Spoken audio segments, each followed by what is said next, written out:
Hola, ¿cómo están? Y bienvenidos a otro episodio del podcast de Nación Patriota. En esta ocasión, previa de la semana 9 de la NFL, partido en el cual los Patriots recibirán a los Atlanta Falcons para su noveno encuentro esta temporada, un partido en el que a priori los Patriots lucen como favoritos, las apuestas les dan 5.5 puntos de ventaja para ganarlo y según simulaciones de BetMGM, les están dando el 68.9% para ganarlo y esto estimulando posibles lesiones, ausencias y toda clase de situaciones durante el partido. Entonces, hablamos de un juego en el que los Patriots deberían salir como ganadores, mejorar su marca a 7 ganados, 2 perdidos, pero Atlanta ciertamente es un equipo nuevamente difícil. Me parece muy similar al juego de la semana anterior contra los Cleveland Browns,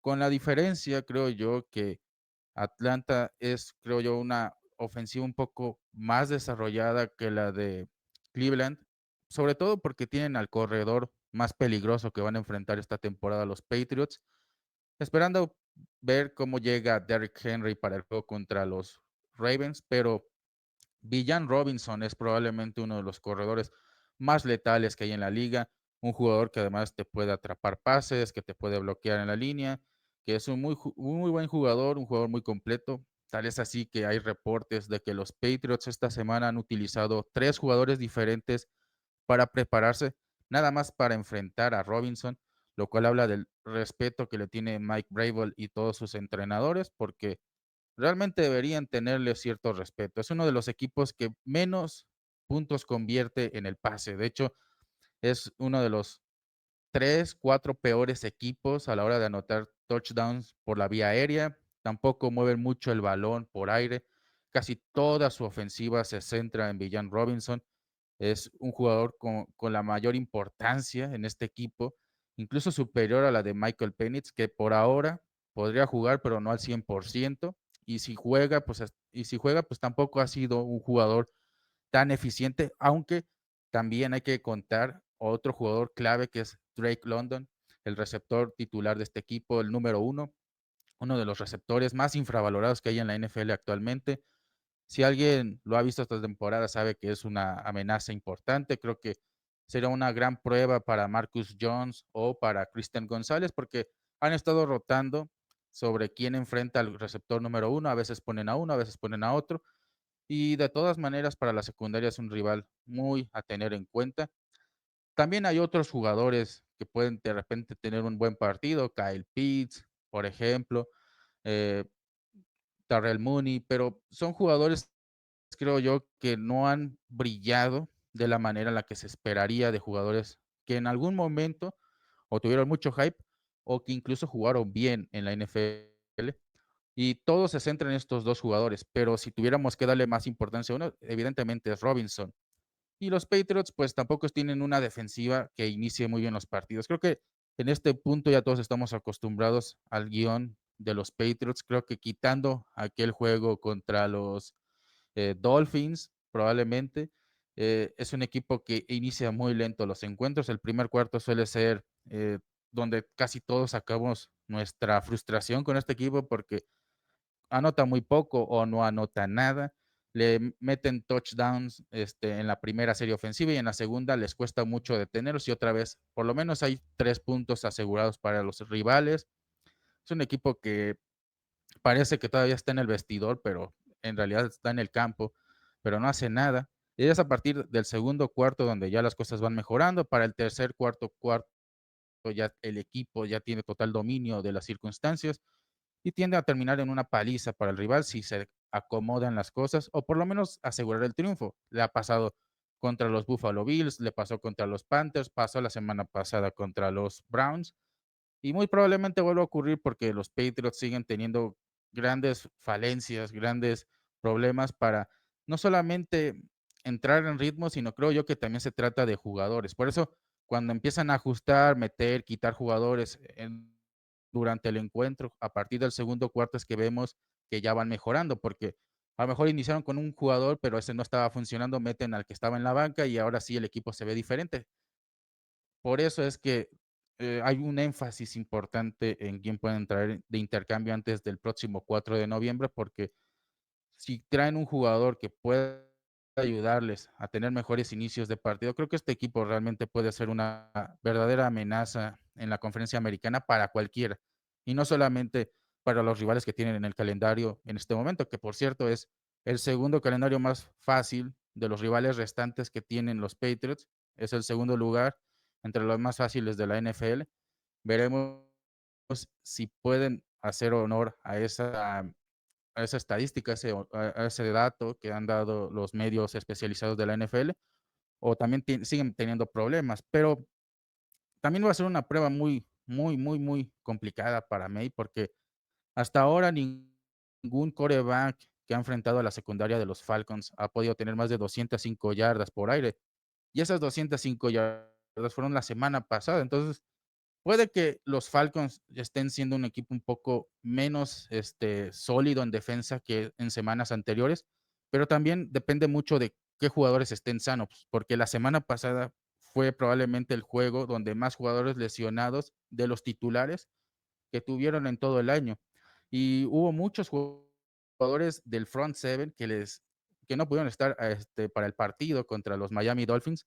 Y Tua Tagovailoa tuvo un juego muy sólido, 4 pases de touchdown, aunque no pudo tener, como dijimos, más de 205 yardas por aire, pero aún así fue extremadamente eficiente. Lo que le entregó a Atlanta durante el juego lo aprovechó al por mayor, y parece que ahí está la clave. O sea, aunque May pueda que tenga sus números más bajos en la temporada, también hay que ver cómo ajustan para que esas jugadas de pase corto, a lo mejor intentar jugadas no muy grandes, sí terminen resultando en yardaje positivo, porque creo que también eso es una virtud que ha mostrado McDaniels.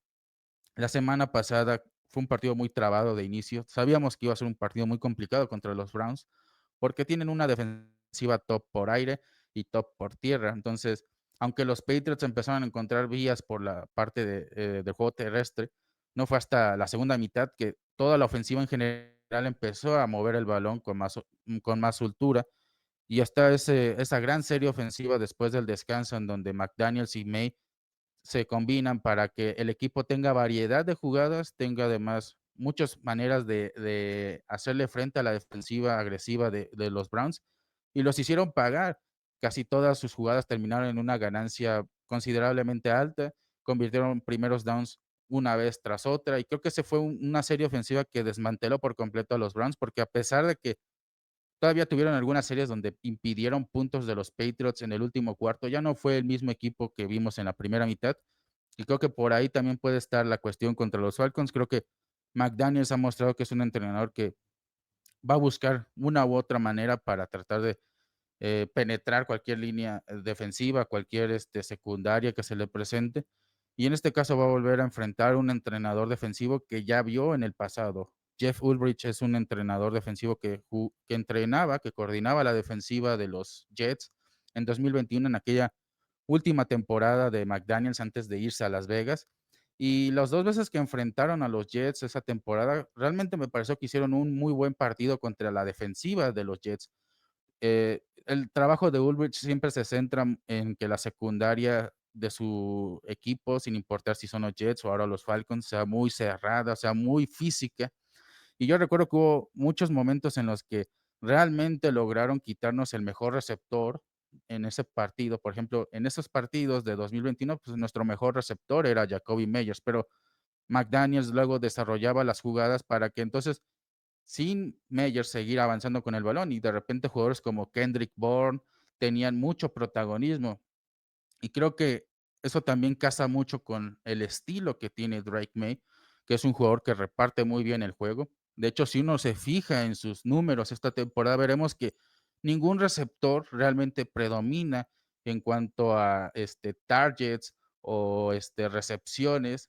Casi todos tienen números muy similares. O sea, hay un equilibrio bastante importante, y eso, a la larga, hace que las defensivas no tengan claro a quién defender, porque puede parecer que Stephon Diggs es nuestro receptor número uno, y quizás en el depth chart así lo indique, y es un jugador muy importante en nuestra ofensiva, pero May también le puede dar juego a Keishon Boutte, a Demario Douglas, a Mac Hollins, y lo ha mostrado en juegos anteriores. Por ejemplo, los Saints hicieron eso después del gran juego que tuvo Stephon Diggs contra Buffalo la semana anterior.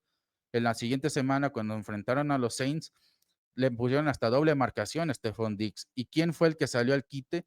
Booty y de Mario Douglas. Luego, en las siguientes semanas, trataron de impedir que Booty o que Diggs tuvieran juego, pero tenía de Mario Douglas o a McCollins. La semana pasada, ante la poca participación que podían tener Diggs o Booty en la primera mitad, el que empezó a darle juego a esa ofensiva por aire fue Mac Hollins, que es un jugador que no tenían tanto en el radar los Browns, porque no es ni el receptor uno ni el 2 de esa ofensiva, pero por eso creo que es un duelo muy interesante ver cómo ajustan los Patriots. Van a enfrentar una gran defensiva, porque Atlanta es otra gran prueba y es una manera en la cual May también puede medirse e irse preparando para lo que va a ser el cierre de temporada más importante de su corta carrera en la NFL, y lo hace contra dos de las mejores defensivas de la liga, semanas seguidas, semanas consecutivas.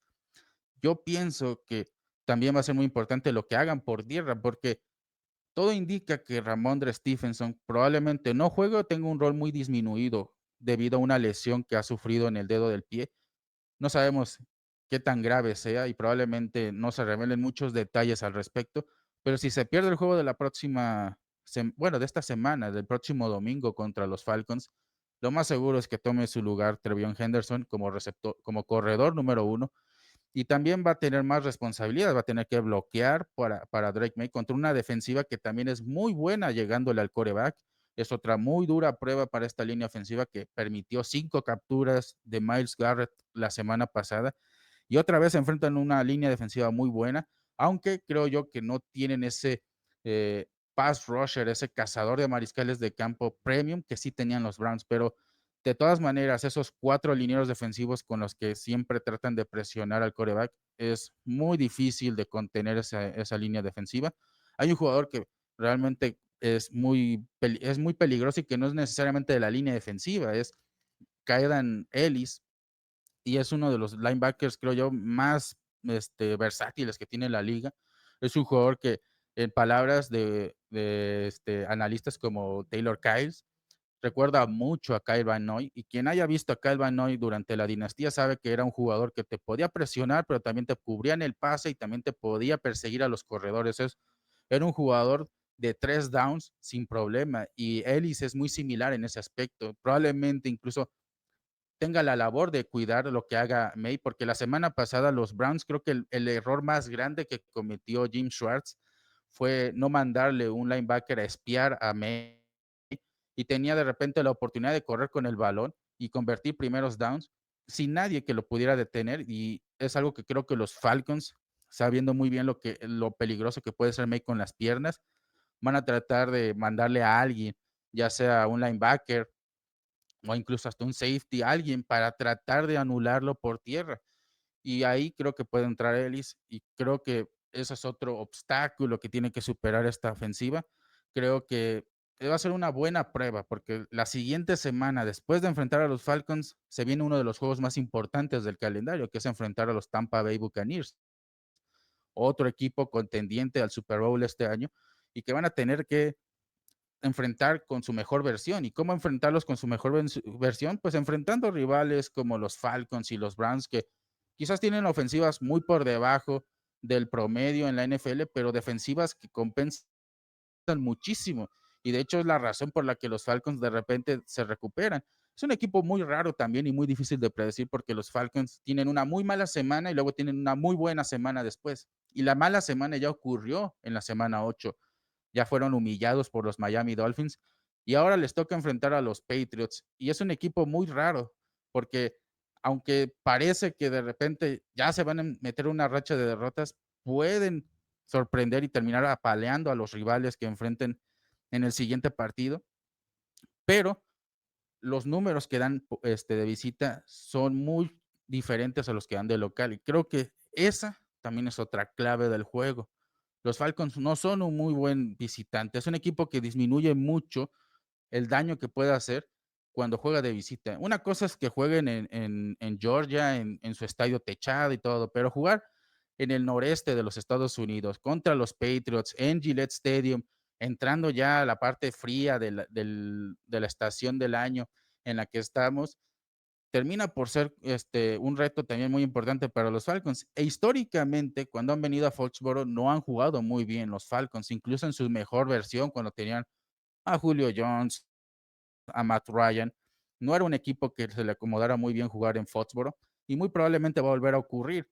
Si enfrentan a un viejo conocido como Ulbrich que ha jugado acá en más de una ocasión, pero los jugadores quizás esta temporada no están del todo acostumbrados a jugar en un clima tan hostil como este. Cuando le ganaron a los Bills, le ganaron en su casa, no le ganaron en Buffalo. Ese también es otro apunte muy importante. Cuando le han ganado de repente equipos de manera sorpresiva, lo han hecho en casa, no de visitantes. Eso también parece un detalle menor, pero ya en las prácticas de esta semana ha habido lluvia, ya han tenido que hacer el entrenamiento con un clima más hostil y eso es algo que podría inclinar la balanza si el domingo no es tan soleado, por ejemplo.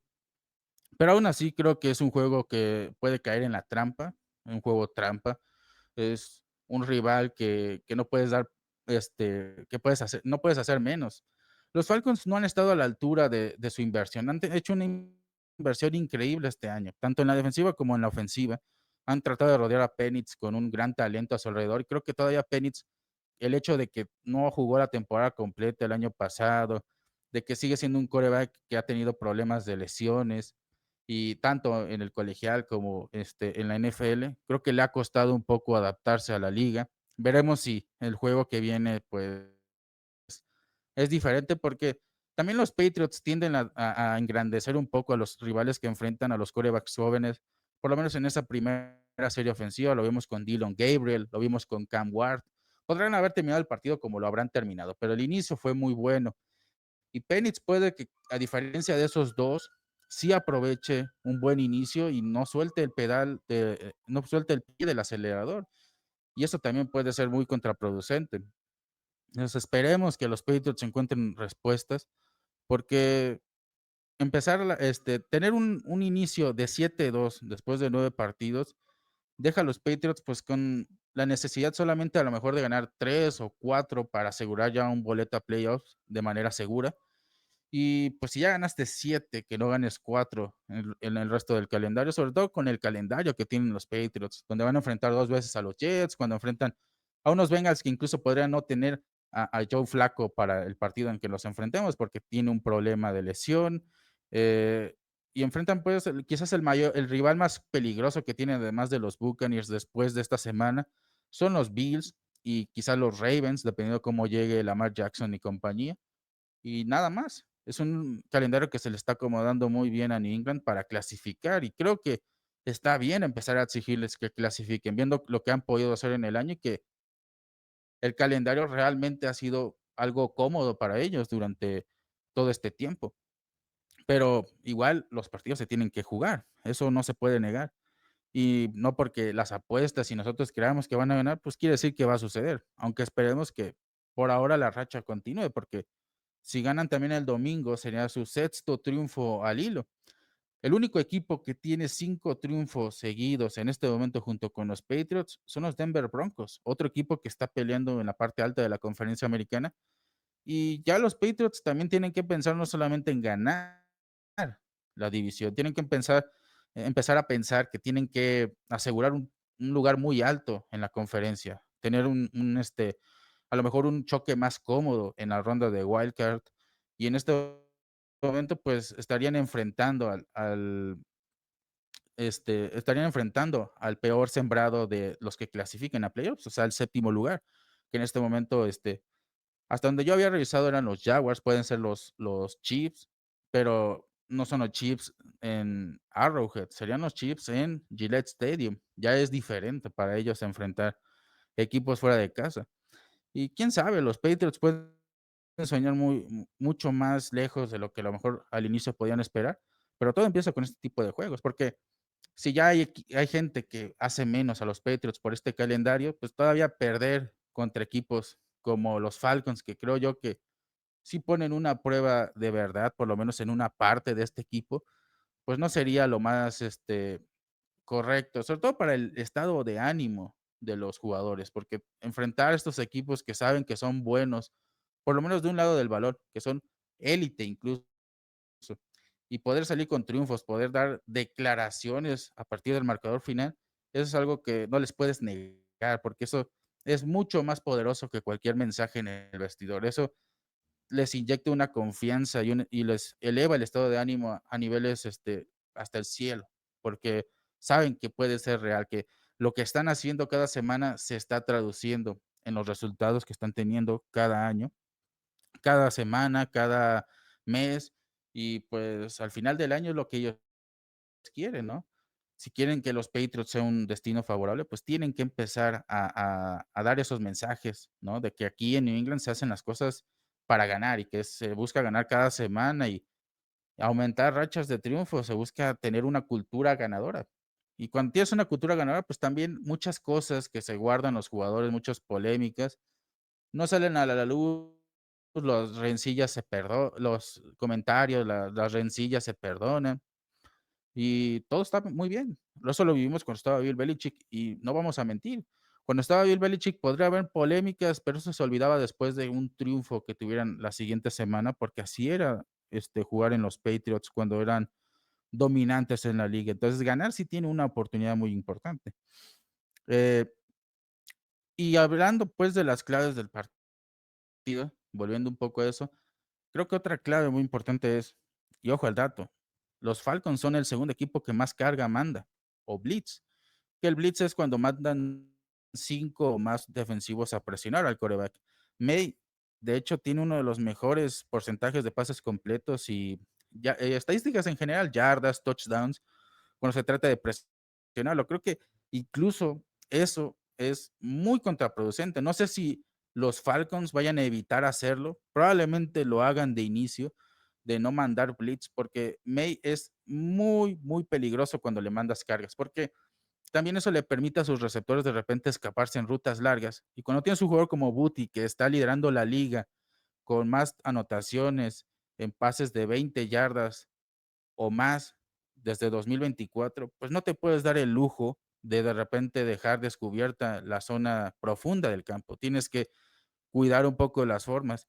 Y, por ejemplo, cuando enfrentaron a Buffalo en la semana 5, lo que hizo Buffalo al inicio fue no mandarle blitz. De hecho, eso contuvo un poco a May, porque May ve la oportunidad en pase profundo y la va a aprovechar. Pero como los Bills inteligentemente iniciaron el partido, distribuyendo de otra manera la defensiva y mandando menos cargas de lo que habitualmente hacían, sí creo que sacaron de onda a los Patriots por un tiempo. Y fue en la segunda mitad que por alguna razón los Bills empezaron a mandar más cargas hacia Drake May y May se sintió como pez en el agua y empezó a lanzar pases y pases y pases largos. Y fueron esas conversiones en la lateral cuando corría de un lado, lanzaba el pase y ahí estaba de Mario Douglas o Stephon Diggs de repente. Y lo hacía porque se siente muy cómodo bajo presión.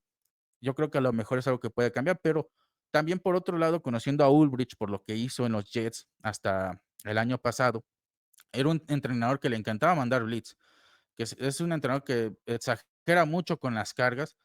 Suele funcionar porque tiene una buena secundaria en los Falcons, una secundaria en la cual difícilmente da muchas concesiones a los receptores, pero cuando enfrentas un tipo como May que no le teme a lanzar a situaciones donde el pase está dividido entre el receptor y el esquinero, a lo mejor se la piensa. Entonces, ese es un duelo que por ahí puede estar. Como digo, hay que analizar en general dónde están las grietas de los Falcons para que los Patriots aprovechen. Y creo que ahí, en ese tipo de situaciones donde mandan blitz, en el hecho de que los Falcons aceptaron la semana pasada 4 anotaciones, aunque Tua Tagovailoa solamente tuvo 205 yardas por aire, y todos esos detalles, que aunque es un equipo que suele anular muy bien el juego por tierra, aún así la línea ofensiva de los Dolphins les pudo mover el balón, pudo ayudar a mover el balón eficientemente.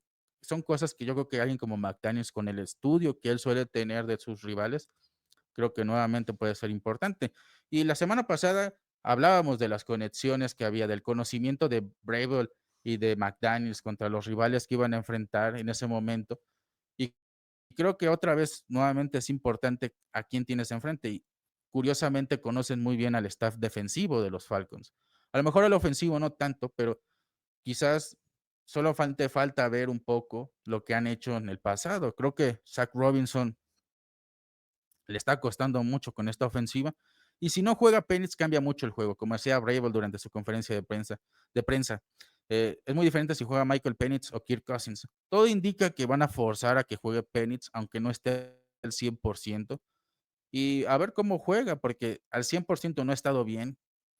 Ojalá que Penix también pueda dar batalla para ver cómo puede responder esta defensiva. También urge que la defensiva tenga buenos rivales en ataque para que ellos también se vayan preparando, porque si se acostumbran a jugar con rivales mediocres, probablemente cuando enfrenten equipos potentes a la ofensiva les va a costar un mundo porque están acostumbrados a otro nivel de intensidad. Entonces, más que esperar que estén lesionados Penix y London y todos esos jugadores a la ofensiva, hay que esperar que estén al 100 para que los Patriots también, si ganan, tengan la confianza por los cielos. Siempre hay que buscar que ganarle no a lo mejor no al mejor rival posible, porque el calendario no lo controlan los Patriots. Ellos no controlan quién les toca, pero sí estaría muy bien que cuando enfrenten al rival que sea, venga con todo su equipo completo, con al 100% y también vengan a buscar ganar el triunfo para que sea un partido en el cual el equipo pueda ser exigido y también demostrar que es más que solamente un aprovechado de las circunstancias, que realmente tiene cualidades más allá de quién le toque cada semana. Puede ser el peor equipo de la NFL o puede ser el mejor. Pueden ganarle a los dos. Eso es importante. Y creo que eso sería un paso más adelante de lo que hicieron en 2021, porque siento que en 2021 les faltó eso. Fuera del juego que le ganaron a los Bills en Buffalo esa temporada, fue un equipo que contra equipos que estuvieron en playoffs o equipos contendientes siempre se quedó a la orilla, ya fuera que terminaba con una anotación de diferencia o les daban una paliza, no fueron un rival realmente capaz de vencer a los más importantes de su calendario. Y este año ya lo lograron contra los Bills y van a enfrentar equipos como los Buccaneers. Tienen que poder ganarle también a esos equipos importantes y no solamente apalizar a los Titans o a los Browns o quizás a los Falcons. Tienen que poder ganarle a cualquiera, porque en playoffs no van a enfrentar estos equipos perdedores, van a enfrentar equipos que estuvieron entre los 7 mejores de cada conferencia y tienen que ganarle a quien sea de esos. Y esos son equipos que en el peor de los casos, en el mejor de los casos es un equipo que entró de panzazo en los playoffs, pero ni siquiera eso te garantiza que es un paseo por el parque. Eh, y esas son las claves, creo yo, de los Patriots. Tienen que encontrar maneras de ganarle a esa defensiva. Esa defensiva puede ser muy sólida, pero tiene grietas, lo mismo que pasó con los Browns.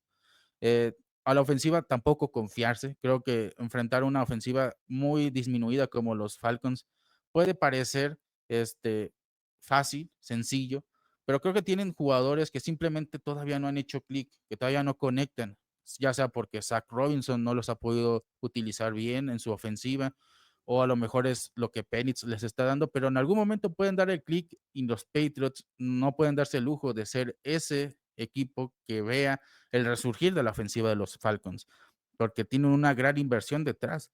Entonces tienen que evitar cualquier sorpresa por ahí.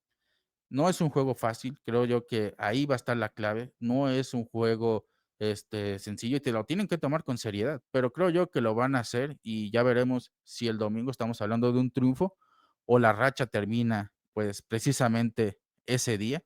Y ojalá no, ojalá el equipo llegue a enfrentar a los Buccaneers con un récord de 7-2 y estamos hablando del triunfo, ¿no? De los Patriots.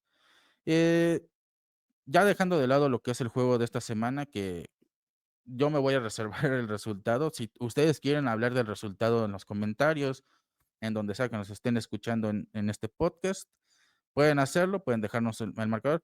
Yo no suelo dejar el marcador porque a mí no me gusta mucho meterme en ese aspecto. Creo que yo no soy el mejor para hablar de pronósticos de partido.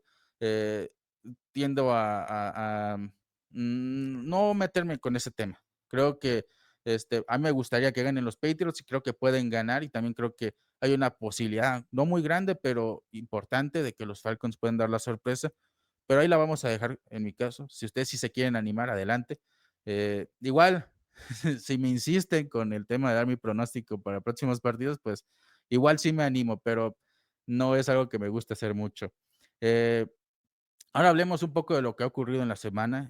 Ya sabemos que se fue Kyle Duggar y Keyon White, dos jugadores que hasta el momento parecía que ya no contaban con los Patriots. Incluso creo yo que en el caso de Duggar se esperaron un poco más de lo que uno hubiera pensado, porque ya había rumores en agosto de que era un jugador que estaba al borde de ser cortado, pero siempre estuvo ahí en el roster de los Patriots, parecía que iba a sobrevivir el resto del año, y eso era por el contrato que tenía. Él firmó por 4 años y $58 millones, en la gestión anterior con Gerard Mayo y el mismo Elliot Wolf, que todavía sigue en el front office. Pero esta temporada ya se vio que Vrabel iba a hacer una limpia. Él inició la temporada cortando al 50% de los jugadores del año anterior, jugadores que también habían sido heredados del roster de Bill Belichick un año antes y que creo que en muchos casos ya habían contribuido a todo lo que podían dar. Hay casos como el de Wise y Jonathan Jones que creo que en los Commanders no han hecho absolutamente nada en el campo. Está el caso de Bentley, que también lo cortaron, este linebacker, que todavía sigue sin firmar con ningún equipo y creo que así va a continuar. No sé qué tenga físicamente. Y hubo muchos casos así, jugadores que habían sido incluso capitanes el año anterior, se fueron. Y en la posición de safety ya había ocurrido que habían cortado a Jabril Peppers al inicio de la temporada, ahora está en los Steelers, y otro jugador que vuelve, que se va a los Steelers y que también fue parte del grupo de safeties el año pasado, pues es Dogger. Y Dogger se va a cambio de una sexta ronda. Los Patriots entregaron una séptima para poderse deshacer de él. Obviamente no iban a poder conseguir más porque su contrato sigue siendo muy pesado. De hecho, los Patriots todavía tienen que pagar mucho dinero el próximo año. Y eso es algo que todavía este año podían asumir porque tienen alrededor de $50 millones en espacio disponible, lo cual sigue siendo muy alto porque en los números que da la liga, los más cercanos a los Patriots en espacio salarial en este momento son los Dallas Cowboys, que tienen 38 o $39 millones. Hablamos de una diferencia de casi $10 millones con el segundo lugar. Los Patriots tienen muchísimo dinero esta temporada, entonces se podían dar el lujo de pagarle todavía a Dogger, pero pensando el próximo año y en el siguiente, el salary cap se ajustaba de otra manera. Los Patriots ya de por sí el próximo año están casi en ceros en espacio salarial. Eh, el- la salida de Dogger libera mucho espacio porque él tenía un impacto en el salary cap. Era el segundo más alto en cuanto a masa salarial. Y ahora que se va, pues ya no tienen que asumir ese contrato. Incluso tuvieron que hacer un par de arreglos porque verán, cuando se va Dogger, los Steelers aceptan a Dogger, pero los Patriots todavía tienen que pagar una porción de ese contrato el resto del año. Y ellos lo asumen sin problemas porque, como dijimos, tienen el espacio salarial para hacerlo. Le van a seguir pagando a Dogger para ya no tenerlo. Así estaba la cosa con él. Pero además, los Steelers ya no tienen que comerse el resto del contrato. Después del próximo año, puede ser agente libre y los Steelers pues decidirán si le dan la extensión o no, pero ya su contrato ya no va a entrar en, ya no va a ser válido el próximo año, ya es los famosos void years, los años void, que son cuando pues ya definitivamente se deshacen de ese contrato, y fue así como se arreglaron con los Steelers para que ellos asumieran pues la llegada de Duggar, que igual ellos no estaban en posición como para decir no, porque se les lesionó uno de sus titulares en la posición. Y ahora se une a Peppers y probablemente pues les vaya bien porque en su momento ellos fueron pareja en los Patriots, pareja titular, y a lo mejor todavía tienen algo que demostrar. Yo lo dudo mucho porque incluso el año pasado Dogger ya no estaba jugando bien. No sé si son las lesiones o la edad. Algunos mencionaban el contrato. No creo que sea tanto el contrato. Creo que también hay que tomar en cuenta que cuando llegó a la liga en 2020 llegó muy, muy avanzado de edad. Él llegó con 24 años, casi 25, y es una edad en la que si tú llegas a la NFL por primera vez, sí es muy difícil tener una carrera larga en la liga, porque es una liga en la que ya llegando a los 30 comienzas tu declive físico, ya no estás al mismo nivel de los jugadores más importantes de la liga, salvo que seas un caso muy especial, seas un jugador élite, pero además podría ser incluso un jugador generacional. Pero en el resto de los casos, pues no es así. Y Dogger, pues ya es un jugador bastante veterano en este punto de su carrera y creo yo que ya ha cumplido lo que tenía que cumplir en la liga. También su estilo ya no se adapta a la NFL. Una de las cosas que más me quedó claro fue que después del año anterior, la liga parece que ya avanzó en el parte de los safeties.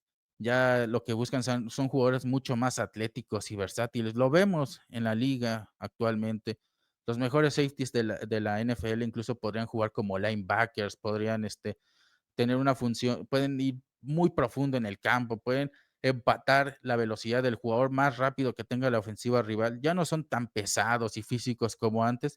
Entonces, jugadores como Dogger ya no entran a competir con la actual élite de la NFL. Y es muy difícil que sea titular en un equipo, pues que además, como los Patriots, pues está adoptando otro estilo defensivo. Algunos critican precisamente que tenga muy poca flexibilidad Vrabel porque cortó a Peppers y dejó ir a Dogger porque no se ajustaban a su nuevo esquema defensivo. Pero por otro lado, creo que también hay que reconocer que es muy difícil que ellos, en el caso de Dogger especialmente, encajen en cualquier equipo de la NFL. Ya no, esos híbridos que a Bill Belichick le gustaban hace unos años, hoy en día ya no son tan comunes en la liga. Incluso hay casos como Minka Fitzpatrick, que era otro jugador muy similar en cuanto a que podía jugar muy pegado a la línea de scrimmage y también hacer funciones de cobertura. Tampoco está teniendo un muy buen año en la NFL. Ya no es fácil y cuando ya no tienes la edad, se vuelve muy complicado.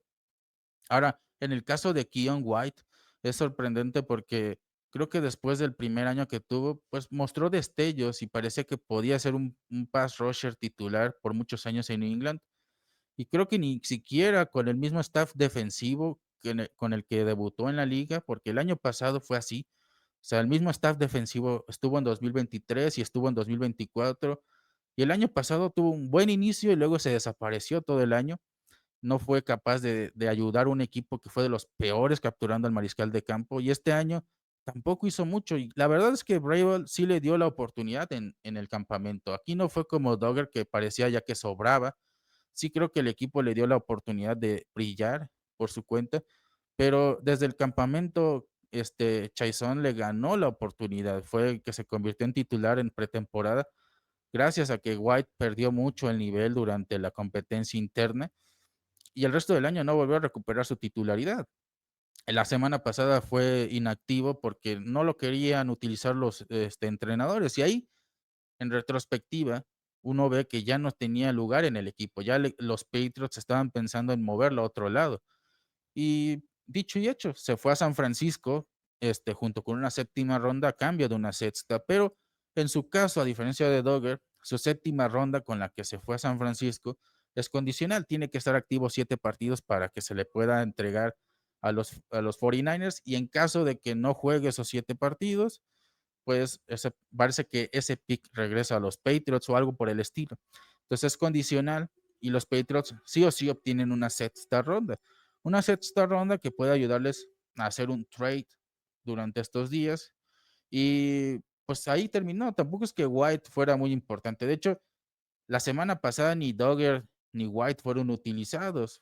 O sea, la realidad fue que otros jugadores entraron y funcionaron mejor y ni siquiera fueron considerados para rotaciones. Dogger se vio muy lento en sus últimos partidos con los Patriots antes de ser intercambiado y White fue un fantasma. Y algo que mencionaba Mike Reese durante estos días que fue intercambiado White es que él decía que mientras él pudiera jugar, iba a seguir en los Patriots y cuando evidentemente el equipo ya no le encontró lugar, parece ser que ahí fue donde se rompió la relación. Y qué bueno que el equipo, en vez de comerse una polémica en la cual él dijera, es que no me dan juego y todo, empezara a volverse una telenovela, los Patriots dijeron, pues te vas a otro equipo. Y llega a San Francisco con un muy buen coordinador defensivo. Creo que si White no puede tener un repunte con Robert Saleh, que es un gran coordinador defensivo, uno de los mejores coordinadores que hay en la NFL actualmente. Creo que ya su carrera no tiene salvación. Algo como lo que ocurrió con Josh Uche en los Chiefs. Si no puedes recuperarte con un coordinador élite, creo que tu carrera en la NFL está prácticamente acabada. Y viendo esos 2 casos, es muy curioso que Belichick tuviera esa fascinación por jugadores realmente unidimensionales en el pass rush, pero que él creía que podía, convertir en jugadores versátiles. Muy similar, en mi opinión, a lo que ocurrió con Kyle Van Noy, que ya hemos mencionado antes. Era un jugador que cuando llegó de los Lions era muy, solamente se enfocaba en presionar al mariscal de campo, y a lo largo de los siguientes años Belichick lo convirtió en un jugador que podía cubrir en el caso del pase y podía cerrar los bordes para el juego por tierra. Y no solamente cazaba el mariscal de campo, y eso le dio una gran valía dentro de los Patriots y creo que revivió su carrera, porque llegando de los Lions era un desecho de otro equipo. Y cuando después de un tiempo con los Patriots era un titular hecho y derecho y llegó a tener muy buenas temporadas con los Dolphins, con los mismos Patriots cuando volvió por un año y luego con los Ravens.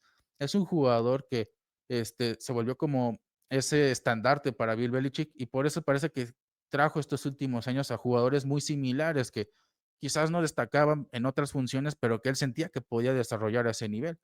El problema con White y con Uche es que ninguno pareció desarrollarse mucho cuando él estuvo aquí. Y si sumas que White solamente pudo entrenar bajo Bill Belichick un año, pues fue más difícil.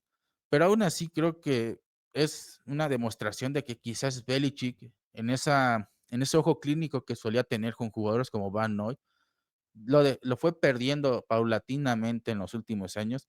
Y se le va a agradecer mucho. Y como yo lo pienso, sus 2 décadas de éxitos sin precedentes en los New England Patriots no pueden ser, ignoradas, no pueden ser borradas jamás, sin importar qué tan malo haya sido, su gestión en sus últimas 3 temporadas, o 4, porque es un entrenador que marcó época. 20 años siempre van a pesar más que 3 4 años en cualquier ámbito. Sobre todo cuando estamos hablando de que esos 20 años son algo que ningún otro entrenador en la historia de este deporte, en el deporte en general, ha podido hacer.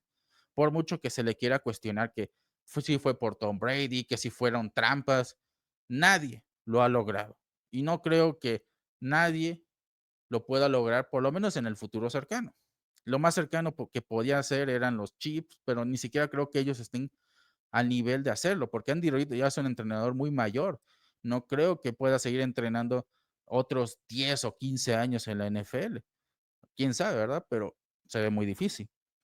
Y de todas maneras, creo que, pero volviendo al tema de los últimos 4 años de su carrera, sí creo que es un entrenador que fue perdiendo el toque. O sea, incluso los jugadores que él traía de otros equipos en agencia libre ya no estaban pegando, ya no los desarrollaba tan bien como otros años. El único caso que se me ocurre en donde no ocurrió así, creo que todos concordamos que se volvió mucho mejor jugador cuando llegó con Bill Belichick, fue Jabril Peppers, pero fuera de Peppers, la mayoría de los jugadores que él trajo en los últimos años, pues ya no valían ni para pura verdura, la verdad. Y me duele decirlo, pero el roster que le heredó a Gerard Mayo fue malísimo. También habla mucho de ese front office y del propio Mello, no haberse dado cuenta que ese era un pésimo equipo y todavía le hizo las mínimas, configuraciones posibles en su primera y único año como head coach del equipo. Pero Vrabel dijo: "Yo no voy a estar aguantando eso", y empezó a limpiar la casa, y creo que va a seguir haciéndolo el resto del año, porque hoy en día, si miramos los titulares de un año y de otro, es muy difícil encontrar jugadores que del equipo titular del año pasado ahora mismo sean titulares, incluso en los capitanes, no todos, o prácticamente la mayoría son jugadores que trajo Vrabel. O sea, la cultura no solamente fue traer y adaptar lo que estaba aquí, no, fue imponer una nueva cultura, quitar todo vestigio del fracaso de los últimos años y empezar de cero prácticamente. Y creo que pues tampoco podemos culpar a Vrabel, porque si además los resultados lo están respaldando, es difícil decirle no es lo correcto. Y tampoco si tú miras en los años anteriores, tú vas a decir, ay, había un gran equipo que ahora están desmantelando. Tampoco, ¿no? No heredó precisamente un equipo que jugara en playoffs o que fuera campeón del Super Bowl los últimos 4 años. Fue un equipo que realmente sorprendió que incluso el año anterior no hayan hecho los cambios suficientes para empezar de cero. Parecía que en vez de una reconstrucción era una continuación de un equipo 4-13. Y Vrabel dijo, no lo voy a hacer. Y eso es en mérito. Y en ese aspecto, en cuanto a toma de decisiones, también surgió una historia muy curiosa por parte de Albert Breer en NBC Sports Boston, que ahí fue invitado.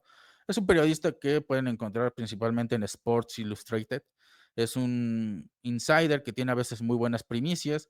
Y una de las historias que le llegaron fue que en su momento Bill Belichick no quería tomar a Christian González. Él dice, y ojo, aquí el disclaimer es, no lo digo yo, no lo dice alguien del staff, lo dice Breer a partir de sus fuentes, que González no era el favorito de Bill Belichick, sino era Keon White, el que acaban de mandar a San Francisco, y que le tuvieron que convencer cuando bajaron de lugar en el draft, porque si recordamos, el equipo bajó unos lugares, incluso teniendo ya a su alcance tanto a White como a González, deciden volver a bajar sabiendo que no se los van a quitar. Y cuando llega ahora sí el turno de elegir, estaba la opción González y White. Mientras el resto del equipo quería a González porque sabían que era un esquinero muy bueno, que podía convertirse en algo muy especial en la NFL. Belichick pensaba más bien eso de White, que él se podía convertir en el siguiente gran pass rusher de la NFL y tuvo que ser convencido de que no lo valía. Y creo que en la misma noche del draft pasó eso. Se le confirmó que no era un jugador tan especial para los demás equipos porque los Patriots lo toman en segunda ronda. Ni siquiera tuvieron que volver a subir como parecía que debían haberlo hecho. Ni siquiera tuvieron que subir a la parte baja de la primera ronda. Lo tuvieron a su alcance en segunda y lo tomaron. Y incluso así parece que desperdiciaron una segunda ronda porque White no terminó por cuajar en el equipo ni con Belichick, ni con Mayo, ni ahora con Vrabel, y ahora se va a su nuevo equipo tratando de repuntar, de tener la carrera que siempre se pensó que podía tener. Y González, pues ahí está de titular. Pero es como digo, a lo mejor parecen chismes y quizás eso es una mentira que puede ser desmentida después, pero también las pruebas no le favorecen a Belichick y lo siento, pero incluso para ser un entrenador que yo admiro mucho, pese a todo lo que ha hecho en los últimos años a nivel deportivo, sí creo que su ojo clínico se fue perdiendo. Incluso en North Carolina le ha costado desarrollar el programa que quiere. Los jugadores no están dando el 100% y hubo jugadores muy importantes que llegaron al programa en el portal de transferencias y ahorita todavía siguen teniendo problemas para adaptarse. Creo que Belichick simplemente ha fallado en el desarrollo de jugadores desde hace mucho y tampoco ha tenido la mejor toma de decisiones en el draft en los últimos años.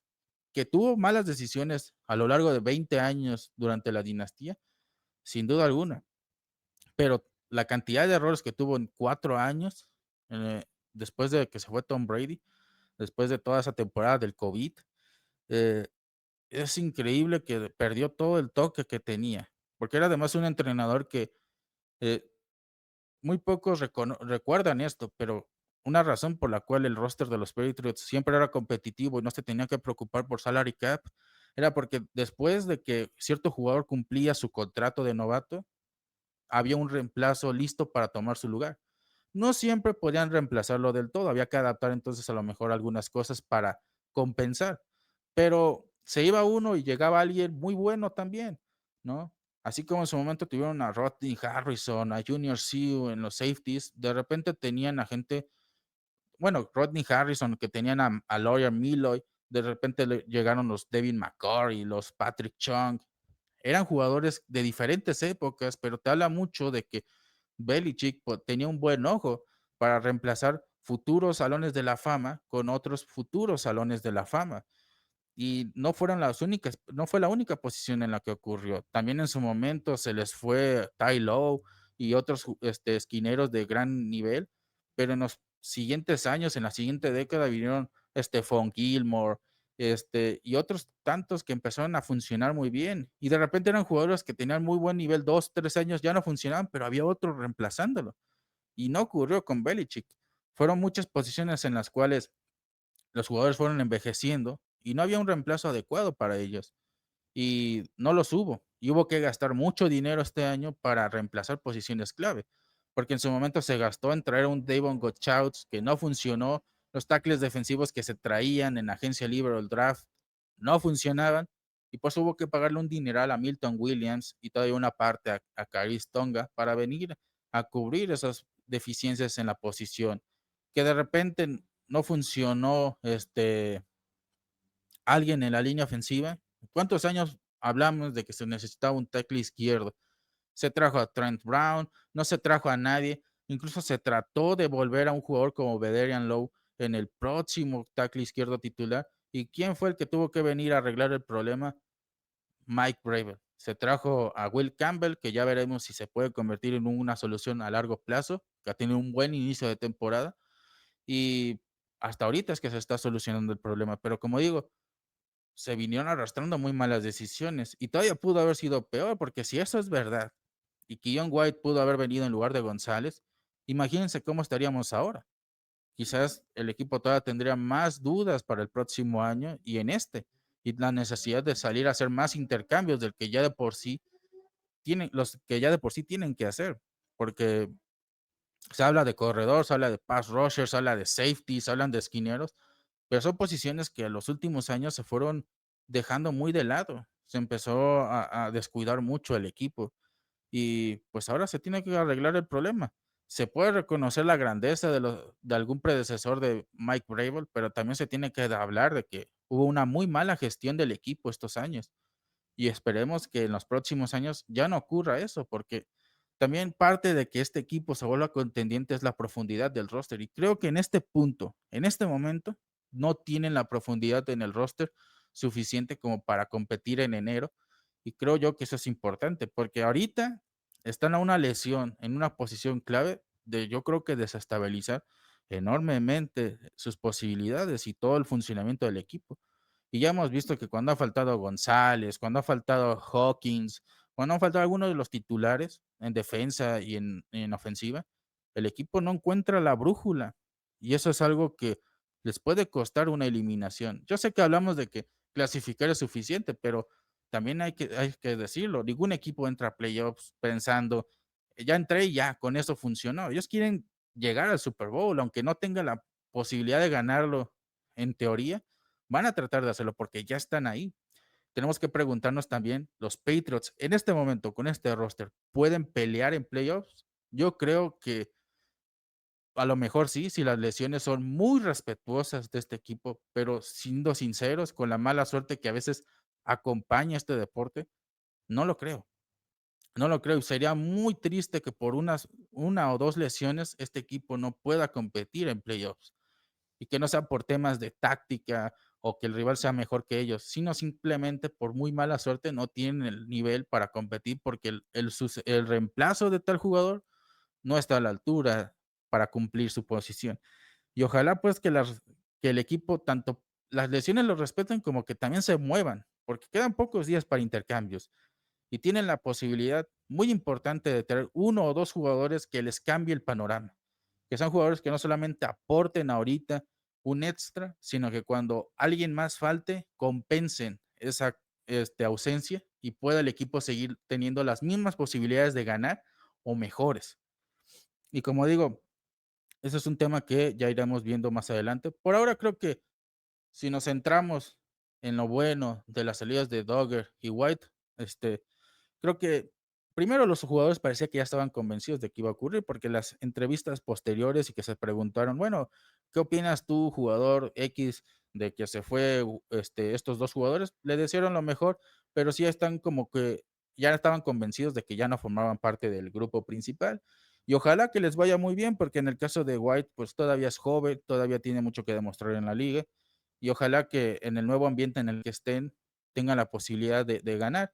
Que además eso es interesante porque los Patriots no solamente los mandaron a cualquier equipo, los pudieron haber mandado a Tennessee o a Miami, los mandaron a equipos que todavía están peleando en playoffs o que están peleando por un lugar en playoffs, que incluso pueden aspirar a entrar al Super Bowl en el caso de los 49ers y que tienen gran mérito por cómo están jugando. Entonces, les están beneficiando porque no solamente ellos se alivian un poco económicamente, les están ayudando a ellos y ojalá que lo aprovechen y que los jugadores que ahora toman el lugar de estos dos siguen aprovechando la oportunidad, porque por ellos es que también el equipo está confiado de que pueden cubrir sus bajas por ahora. Y ojalá que esos picks extra signifiquen jugadores de muy buen nivel en los próximos meses o en la próxima off-season, porque creo yo que también el equipo, aunque lo está haciendo muy bien, siempre reforzar, estarse reforzando constantemente es algo que no se puede despreciar, ¿eh? No se puede despreciar de ninguna manera. Yo creo que hay muy poco que criticarles por este movimiento. Creo que incluso, como digo, ya hacía falta que ocurriera esto, porque además, pues, había jugadores, como en el caso de White, que eventualmente se iban a ir y no te iban a dar nada a cambio, y se iban a ir devaluando más. Ahorita era el momento para hacer el intercambio, porque siempre hay equipos en este punto de la temporada regular que se dan cuenta que tienen necesidades y están algo desesperados, pues aprovechas y les das picks. Y algo que me pareció muy curioso, ya hablando de trades y todo este tema, una de las pocas grandes decisiones de Bill Belichick en sus últimos años en los Patriots, porque pues sí, es triste, pero tuvo muchos desatinos, pero una que me pareció muy curiosa es que el pick del trade, el intercambio de Stephon Gilmore. Sí recordamos que cuando se fue Gilmore siempre hubo como esta gran polémica de por qué mandar a tu defensivo del año 2019 a otro equipo como los Panthers por una sexta ronda, ¿no? Todo el mundo decía, pero ¿por qué se volvió loco Bill Belichick? Pero ¿sabían que ese pick de sexta ronda se convirtió en la selección de Keishon Boutte? Él fue el resultado de ese intercambio. O sea, básicamente fue intercambiar a Stephon Gilmore a los Panthers por Booty. Y Booty, ¿quién es ahorita? Uno de los mejores, si no el mejor receptor en pase largo de la NFL.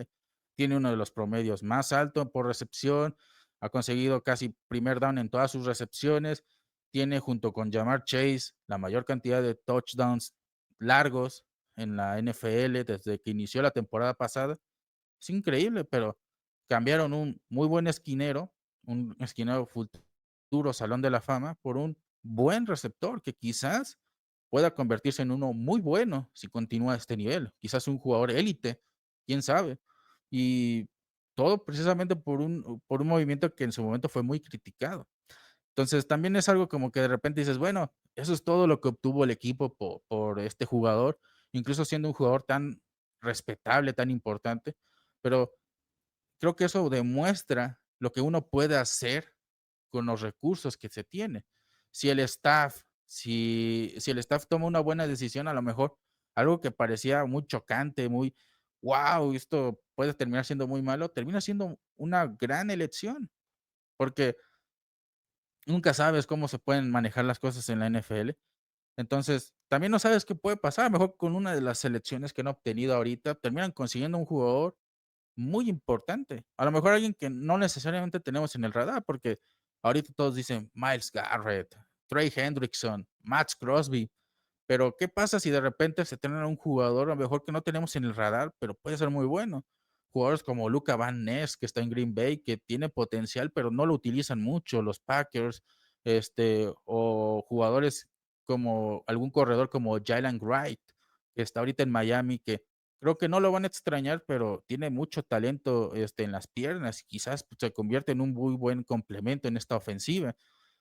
Tienes que pensar, pues, a largo plazo. Y ya habrá otra oportunidad de hablar más en específico de los intercambios, de los posibles trades en este momento, pero sí creo que el equipo está en una oportunidad muy buena de, primero, pues obviamente, seguir enrachados este fin de semana, pero también en estos días pueden traer movimientos que signifiquen algo grande, no solamente para esta temporada, sino para las siguientes, porque Esa es la clave cuando están hablando de posibles intercambios. Los Patriots quieren jugadores que marquen la diferencia no solo este año, sino el próximo y quizás más, porque si van a dar un pick del próximo año, pues quieren que el jugador rinda más de lo que podrá rendir en los últimos juegos de esta campaña. Quieren que rinda años, como lo haría un pick que tomarían en el próximo draft. Un jugador que puede jugarles 4 años en la NFL, bueno, a lo mejor no tanto, pero por lo menos unos 2 o 3 años, sí, si estamos hablando de un jugador ya lo suficientemente veterano. Eh, Antes de despedirnos, sí creo que en el caso de receptor, y yo sé que ha habido nombres como AJ Brown y similares, por ahí incluso alguien tiró un rumor de que Brown podía venir a los Patriots porque ellos lanzaron una oferta de segunda ronda y lo rechazaron los Eagles, entonces quizás los Patriots den una oferta más fuerte porque ya hay interés, pero es muy difícil saber si es verdad, muy probablemente no lo sea, porque si no, ya hubiera sido mm, confirmado o desmentido por otras fuentes, pero ni siquiera se han molestado en seguir esa historia. Pero por cómo juega May, creo yo que tampoco es como que marque mucho la diferencia tener un receptor élite. No digo que no lo necesite, pero McDaniels parece que le está enseñando a hacer como en su momento hacía Tom Brady. Y si recordamos muy bien, Brady en su mejor época en los Patriots, en su momento cuando estaba con McDaniels como coordinador ofensivo, se volvió un quarterback que administraba muy bien el juego. Es cierto que en otras oportunidades, cuando tuvo a Brandon Cooks, cuando tuvo a Mike Evans, cuando tuvo a Randy Moss, ya sea en New England o en Tampa Bay, sí fue un jugador que podía aprovecharlos. Se convirtió mucho en un jugador que repartía la felicidad en su ofensiva. Entonces, jugadores como Edelman, como Amendola, hasta un corredor como James White o Shane Vereen podían ver su número de targets muy similares al de todos sus compañeros. Y es lo que yo veo que está haciendo mucho May. Reparte mucho el juego. Sabe que tiene a Dix y tiene a Booty, pero también le da pases a Hollins o a Douglas. Y creo que ese estilo de juego también sería, no sé qué tan beneficioso sería tener un receptor que quiere más el balón como AJ Brown cuando sabe que aquí quizás no se lo va a dar tanto May. A lo mejor en el futuro sí vale la pena traer un receptor élite. Y no digo que en 2026 no deban traerlo, pero ¿valdría tanto la pena traer un receptor élite ahora? Creo que sí alteraría mucho la manera en la que está jugando May. Y no creo que ahorita que se está desarrollando en su segundo año en la NFL, valga tanto la pena meterse en ese aspecto. A lo mejor en el tercer año, con suficiente planeación, pueden modificar el sistema para que lo haga desde el inicio, pero ahorita quizás lo que conviene es no enfocarse tanto en los receptores, sí, a lo mejor en corredor porque no tienen profundidad, esquinero, safety, linebacker por lo mismo, pero no, a veces es mejor no meter mano en lo que no necesita ser reparado, porque no sabes cómo puedes afectar o perjudicar la función que están teniendo ahorita los jugadores en esa área de tu equipo, ¿no? Muy diferente cuando hablamos de linebackers, cuando hablamos de corredores, porque sabes que sí lo necesitan, que necesitas ese complemento, que más que perjudicar van a ayudar, que te urge, pero hay otras posiciones en las que no. Obviamente, pues receptor siempre va a ser muy vistoso y nos quedamos con esa idea de los años anteriores que pedíamos receptores élite, pero quizás el propio May se ha encargado de que ya no sea tanto una prioridad, por lo menos de momento. Si el próximo año, vuelvo a repetir, traen un receptor élite, ¿por qué no? ¿Verdad?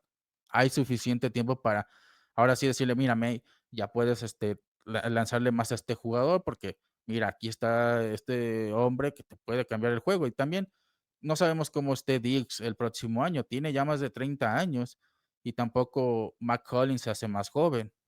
Quizás en 2026, 2027 su receptor más importante sea Booty y ya no tenga a los otros dos. Ahí puede necesitar un receptor élite, pero por ahora no lo cree. Creo que por ahora sí está bien que el equipo busque otras posiciones y ya veremos qué pueden traer, pero a mí me gustaría que sí traigan gente, por lo menos uno o dos jugadores, pero que ellos sientan que pueden marcar la diferencia, que lo traigan, que no se queden con las ganas porque ya no es el equipo de, pues habrá, pues a ver qué pasa y que ganen los suficientes partidos para no tener récord perdedor. No, ya es un equipo que ya está peleando la división. Tiene que empezar a asumir el rol de contendiente esta temporada. Ya no puede darse el lujo de ser simplemente hay mucho que ganar, muy poco que perder. Ahora sí tienen elementos para pelear en la temporada. Y todo ese discurso que dice Vrabel de vamos a reforzar y mejorar el roster, tiene que traducirse en decisiones que sí hagan eso. Y yo confío en él, ¿eh? Antes de que parezca que no, yo confío en él. El tipo ha dicho muchas cosas y se han cumplido, ¿eh? El Mike Vrabel tiene palabra, ¿eh? Es un hombre de palabra. Y por ahora parece que ya ni siquiera permite que Wolf tome las decisiones, sino que es él y su amigo Ryan Coden, que también está en el front office esta temporada. Y ojalá estos dos hombres traigan refuerzos, porque hasta ahorita incluso hasta eso es algo muy importante. Los refuerzos que han traído en su mayoría han pegado como no tienen idea en este equipo. Los Milton Williams, los Robert Spillane, los Stephon Diggs, todos esos jugadores que ellos trajeron en la offseason han pegado, han conectado, han hecho clic. Entonces, si traen jugadores nuevos en las próximas en los próximos días, antes del límite del 4 de noviembre, ojito, quizás también hagan clic. Y con esto me despido. Creo que hemos cubierto todo lo necesario esta semana. Ya hablamos de la previa de los Falcons en la semana 9, ya hablamos de los intercambios que han ocurrido. También otro apunte, parece que en el reporte de lesionados el único jugador que sigue teniendo una lesión es Ramondre Stevenson. Veremos si juega esta semana o no. Sería una baja sensible, pero ahí está la oportunidad para TreVeyon Henderson, que debo decir, me ha gustado mucho en el último partido que ha tenido con los Patriots. Creo que finalmente McDaniels hizo lo que ya tanto había dicho que hiciera, darle jugadas por fuera de los tackles, y ojalá lo siga haciendo porque el tipo es muy bueno fuera de los tackles. Enfrentó una de las mejores defensivas en ese ámbito y los hizo pagar cada vez que corría por fuera este hombre. Y ojalá le sigan dando juego por ahí, porque TreVeyon Henderson tiene mucho potencial como para tenerlo en la banca, como para no aprovecharlo. Y ahora que lo necesitas, tienes que darle más juego. Tiene que ser el partido del próximo domingo en el cual Henderson se confirme como un titular en ese backfield. Tienes la gran oportunidad de convertirlo en una amenaza para cualquier equipo que enfrenten en el futuro. Y bueno, por ahí alguien mencionó que Chuba Hubbard, pero les adelanto que lo que se ha leído hasta ahora de Hubbard no da a entender que lo vayan a soltar los Panthers. Creo que es un jugador que podría ayudar mucho, pero incluso parece ser que, bueno, los rumores así lo dicen, pero Tony Pollard de los Titans podría ser una opción que tome Vrabel, porque Vrabel pues parece estar obsesionado con jugadores de los Titans todavía. Puede ser una opción. A mí no me termina de convencer mucho. Creo que Pollard cuando estuvo en Dallas, demostró que cuando no tiene una línea que le abra los espacios como en algún momento la tuvo ahí, no es un jugador muy convincente, no es tan bueno como en su momento parecía que era Rico Doodle, que ahora la está rompiendo en los Panthers. Entonces, no me termina de convencer. Hal, olvídenlo, no creo que vaya a ocurrir. Es un jugador que ha tenido muy buenos momentos en la temporada, eh, pero no es un jugador que creo yo que vaya a venir porque es un rival divisional. O sea, en ese aspecto hay que tener, pues, un poquito de raciocinio en cuanto a que, pues, no creo que venga. Es un jugador que, pues, no creo que sea un jugador que vaya a venir por un precio barato y dar más de una quinta, por ejemplo, en el caso de Hall. ¿Por qué? Nosotros acabamos de dar a un jugador, jugadores titulares o posibles titulares a otros equipos por una sexta ronda. ¿Por qué Hall, que tampoco está siendo muy considerado en los Jets, va a valer más de eso? Pero es un precio que nos van a poner porque es un rival divisional. Eh, pero si hubiera un corredor que creo que pueda venir, como digo, está Pollard, que es la opción Titans, que esa siempre hay que contarla con Vrabel. Y uno que me gusta mucho es Jalen Wright. Y lo digo, los Dolphins pueden que sean también rival divisional, pero es un jugador tan desapercibido en ese equipo que yo no creo que les duela ni un poquito dejarlo ir. Incluso a ellos les conviene que les den una sexta ronda por él, una séptima del próximo año. Si con eso se deshacen de su contrato y obtienen algo de valor, porque pues, probablemente lo corten sin más, de manera poco ceremoniosa el próximo año. Eh, y alguien comentaba también de cuál ha sido la evolución de la línea ofensiva, que ha mejorado con respecto al año anterior. Protección de pase. Es el mejor equipo en ese aspecto, uno de los 10 mejores. Es cuestionable porque luego ves el juego pasado con 5 capturas sobre Drake May, pero, pues, sigue estando dentro de las mejores, ofensivas, por lo menos por encima del promedio. Creo que depende mucho de a veces también de cómo salga, este, el lado izquierdo de esta línea ofensiva. De repente es el lado izquierdo, a veces es el lado derecho. Creo que el jugador que más me sigue causando, conflicto es Jared Wilson. Creo que es un buen jugador, pero el hecho de que está jugando en guardia y no en centro como debería ser, sí creo que le está pesando. Los demás creo que han hecho un trabajo más que solvente.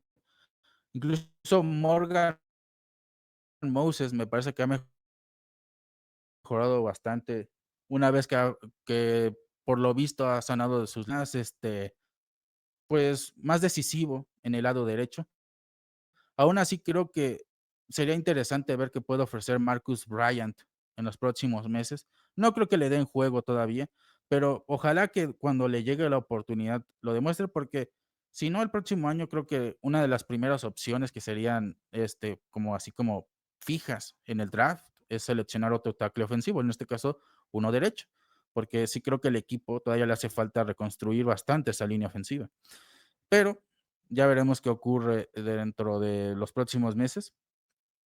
Y pues creo que, pues, y todavía mira, por ejemplo, aquí Guillermo Leira nos dice: "¿Kyle Williams fue un mal pick o es normal que no jueguen los receptores novatos, salvo que sean primera ronda?". Eh, en el caso de los Patriots, sí les cuesta. Hay que reconocer que el sistema de McDaniels no es muy sencillo de manejar. Para los novatos es muy difícil, se ve con Henderson, y eso que es corredor. Pero yo recuerdo muy pocos receptores que en el primer año de su carrera en este sistema de McDaniels hayan brillado. La mayoría tienen muchos problemas, porque incluso con ayuda siguen siendo conceptos que ellos no terminan por entender del todo. Y el problema con Williams creo que va más allá que solamente temas de eh, aprendizaje. Creo que el tema con él es la química con May. May no tiene mucha química con él y se nota.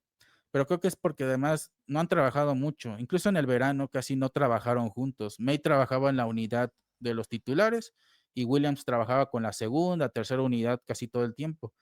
Y cuando uno lo piensa, en el caso de Booty, por ejemplo, hoy día tiene una gran química con él, pero cuando inició su carrera May, el primer, receptor con el cual trabajó más fue Booty, porque ambos trabajaban en el Scout Team durante el año pasado. Entonces, mientras todavía Brissett era titular, él y Booty jugaban juntos, entrenaban juntos. Entonces, hay una relación ya con cierto tiempo y Williams no la tiene, pero eso puede arreglarse. En la off-season van a tener que hacerlo y la verdad es que no nos fijemos mucho en la primera temporada de cualquier novato. Henderson tampoco va a terminar con grandes números, pero eso no quiere decir que sean malos. Hay casos contrarios, jugadores que tienen una gran primera temporada y luego se desaparecen. Y eso no te quiere decir nada. Una buena primera temporada quizás es porque todavía no te logran descifrar. Y por otro lado, una primera mala temporada quiere decir que a lo mejor todavía no estás adaptado a la NFL. Pero la verdadera evaluación creo que viene después del tercer o cuarto año, que es cuando ya se les está acabando su contrato de novato y obviamente que con 2 o 3 años en la liga, si no has podido adaptarte, como ocurrió con White, pues no tienes lugar en el equipo. Pero hasta entonces creo que son casos en los que no podemos simplemente saltar a conclusiones porque no sabemos qué puede ocurrir. Digo, May tenía muy buenas jugadas el año pasado. Quizás él no nos costaba los partidos, pero no había ganado muchos juegos en su primer año. Y no solamente era por él, era porque el colectivo no le permitía brillar. Quizás eso es lo que pasa con algunos de estos muchachos. A lo mejor las circunstancias no están a su favor, pero con trabajo y con dedicación el próximo año quizás las cosas cambien. Digo, no olvidemos que Dix no se hace más joven, que Mac Collins tampoco se hace más joven. Son jugadores que llegaron con más de 30 años, que no son opciones a largo plazo. Y los jugadores como Williams, sí, son opciones a muy largo plazo y que cuando llegue su momento van a tener que desquitar la oportunidad. Pero hasta entonces, pues esa es la realidad que tienen que enfrentar, que a lo mejor Dix está jugando mejor que él, que Booty está jugando mejor que él y que no se entiende con Drake May. Y eso le va a costar a lo mejor su primer año en la NFL, pero es un aprendizaje importante. Tampoco es que como, por ejemplo, si con Julian Edelman hubiéramos hecho lo mismo de juzgarlo solo por su primer año, pues ni siquiera hubiera continuado en la NFL después de su primer y su segundo y su tercer año. O sea, él estuvo 4 años intentando adaptarse a la ofensiva y no lo hizo. ¿Qué pasó en su momento? ¿Qué dijo Tom Brady? Se lo llevó a entrenar juntos en la off-season y trabajaron por meses. Y después de esa temporada, después de esa off-season, Edelman se volvió importante para Tom Brady porque ya había una relación, había una química. A veces no es solamente el sistema, es también tu relación con el quarterback. Y si May hace lo mismo y empieza a tener una química con él, quizás el próximo año estemos hablando de lo mismo que ahora hablamos de Booty, un jugador que ha tenido un gran repunte en su carrera. Puede que ocurra lo mismo con Kyle Williams. Son jugadores jóvenes, no podemos rendirnos con ellos tan pronto, a menos de que mostraran que son terribles, pero yo he visto cosas muy interesantes de Williams. De repente tiene separación, tiene la posibilidad, pero el pase es muy alto o no lo logra agarrar como debería. Son cosas que pasan. Yo recuerdo que Buti en su primer año incluso no sabía cómo aterrizar los pies y hubo una jugada en pase lateral de Mac Jones en el cual si Buti tiene los 2 pies dentro como debía haber hecho, era pase completo increíble, pero no lo hizo porque no tenía la concentración. Y hoy en día parece que es automático, pase de Drake May, pase completo. Entonces, solamente es tiempo. No se olviden que estos chicos son novatos. Nos vemos en una próxima edición del podcast. Ya saben que después del partido es que tenemos el análisis posterior. Ojalá estemos hablando de un triunfo la próxima semana. Yo soy Henry B. Franco. No olviden seguirnos en Instagram, en X, en Facebook, en TikTok. Y este episodio también lo van a encontrar en YouTube.